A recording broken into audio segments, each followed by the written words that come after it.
Video शुरू करने से पहले आप तमाम दोस्तों से गुजारिश है कि अगर आप चैनल पर नए हैं तो चैनल को सब्सक्राइब कर दें और वीडियो को लाइक कर दें ताकि फ्री में आपको इस जैसा कंटेंट मिलता रहे। चले बढ़ते हैं अपनी वीडियो की जानिब। कमाल की वीडियो है, ज़रूर देखिएगा, ये वक्त भी गुजर जाएगा। मैं एक ज़रूरी काम से सफ़र में था कि रास्ते में नमाज़ी असर का वक़्त हुआ तो मैं एक मस्जिद में नमाज के लिए रुक गया। वज़ू खाने में रश था। एक साहब ने बताया कि मस्जिद के बेसमेंट में भी वज़ू की जगह है, वहाँ चले जाएं। मैं उस तरफ गया तो वो मस्जिद का मदरसा था जहाँ बच्चों की रहाइश थी।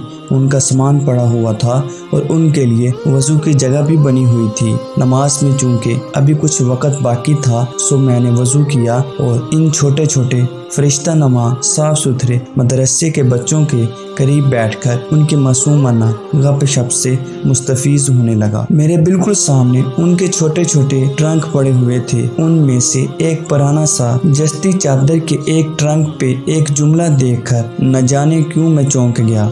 इस ट्रंक पे लिखा था, यह वक्त भी गुजर जाएगा। मैं बेसाख्ता खड़ा हुआ, इस ट्रंक के पास गया और इस लखाई पे हाथ फेरने लग गया। मेरी ये हरकत बेसाख्ता थी और मेरे गिर्द पता नहीं क्यों दुख, दर्द और कर्ब का एक हाला सा बन गया था। मैंने इस बच्चे के बारे में पूछा कि इस ट्रंक का मालिक बच्चा कौन है। पता चला वो ऊपर मस्जिद में नमाज के लिए गया है। बाकी बच्चे भी जा रहे थे। मैं अभी उन्हीं के साथ ऊपर आ गया। मैं बज़ाहिर नमाज में खड़ा था मगर दौराने नमाज भी ट्रंक पे लिखा वो जुमला, यह वक्त भी गुजर जाएगा, मेरे हवास पे छाया रहा। नमाज से फारग होकर मैं दोबारा नीचे आ गया और उस बच्चे से मिला। मैंने उसकी उंगली पकड़ी और उसको ट्रंक के पास ले गया। यह 8 साल का एक खूबसूरत बच्चा था जिसका नाम अब्दुल शकूर था। मैंने उस नन्हे फरिश्ते से हाल अहवाल पूछा और उसके लिखे हुए इस जुमले के मैंने पूछने लगा। वो टाल मटोल से काम लेने लगा। मैं इसरार करने लगा कि आपने इस जुमले को कहाँ से लिया और अपने ट्रंक के लिए इसी जुमले का इंतखाब क्यों किया। वो मुस्कराया और यूं मुस्कुराया कि उसकी आंखें भी नम हो गईं। आंसुओं की एक लकीर थी उसकी आंखों से नमूदार हुई और गालों से होती हुई मस्जिद की सफ़ों पर जज़ब होगी। वो कुछ कहना चाह रहा था मगर कह नहीं पा रहा था। मैंने उसको तसल्ली दी, एक बच्चे को पानी लाने का कहा और उसके पास बैठ गया। ज़रा सी देर बाद वो कुछ बहाल हुआ और बताया कि मैं 3 साल का था। मेरे वालिद मोहतरम एक हादसे में अल्लाह को प्यारे हो गए।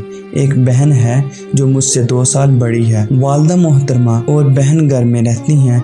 वालिद साहब की ख्वाहिश थी कि मैं आलम बनूं। उन्होंने इस ख्वाहिश का इजहार अम्मी से किया था।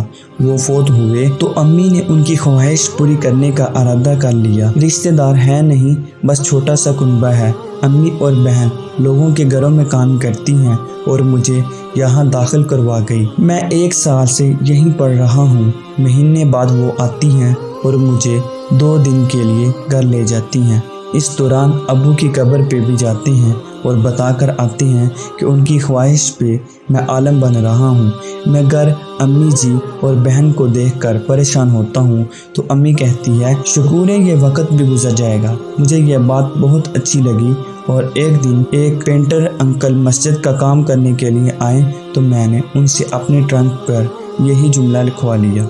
रात कभी कभी मुझे देर तक नींद नहीं आती। अब्बू याद आते हैं, अम्मी और बहन का काम करना याद आता है। बेचैन होता हूँ तो मैं उठकर इसी जुमले को दोहरा लेता हूँ। एहसास का कोई लम्हा आए या बच्चों के पास कोई ऐसी चीज़ देखूँ जो बावजूद ख्वाहिश के मैं हासिल नहीं कर पाया तो मैं अपने इस ट्रंक के सामने आकर खड़ा होता हूँ और अपनी पूरी तवज्जो से अम्मी जी के इस कॉल को पढ़ लेता हूँ। इसके बाद इसने क्या किया, इसके बाद उसने क्या कहा, वो और मैंने क्या सुना, ये मैं तो नहीं पढ़ सकता हूँ और ना ही बता पाऊंगा। बस इतना अर्ज है कि मुल्क भर में इसी तरह के बच्चे भी हमारे बच्चे हैं। उन पर ज़बानें उछाली जाती हैं। ये मालूम नहीं कि मासूम किन किन हालात से गुजर कर हमारे अवाम पेशवा बनते हैं। कुछ नादान इन पर ज़बान दराजी करते हैं। इन्हें क्या मालूम कि इनकी हिफाजत अल्लाह के नूरानी फरिश्ते करते हैं और इनके पाँव तले फरिश्ते बिछाते हैं। आखिर कोई वजह तो है।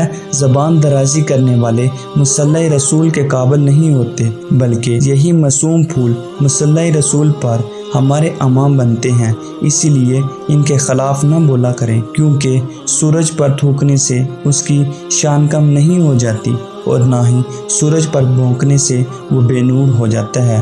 اور جب کبھی آپ کا چکر لگے ان کا حال احوال پوچھ لیا کریں، اہل محلہ ان کے احوال سے باخبر رہا کریں۔ اللہ تعالیٰ کے یہ ننھے منھے مہمان فرشتے ہماری توجہ کے مستحق ہیں، ہمارا فرض ہے کہ ان کا خیال رکھیں، یہ ہماری عاقبت کے لیے مفید ہوگا، باقی وقت تو ان کا بھی گزر جائے گا اور ہمارا بھی۔ آپ تمام دوستوں سے عاجزی کے ساتھ گزارش ہے کہ اگر ویڈیو اچھی لگے تو لائک اور سبسکرائب کے بٹن کو پریس کر دیں، تاکہ اسی طرح کے اسلامی واقعات اور نالج والی ویڈیوز آپ تک باقاعدگی کے ساتھ پہنچتی رہیں۔ تو ملتے ہیں نیکسٹ ویڈیو میں، تب تک کے لیے اللہ حافظ۔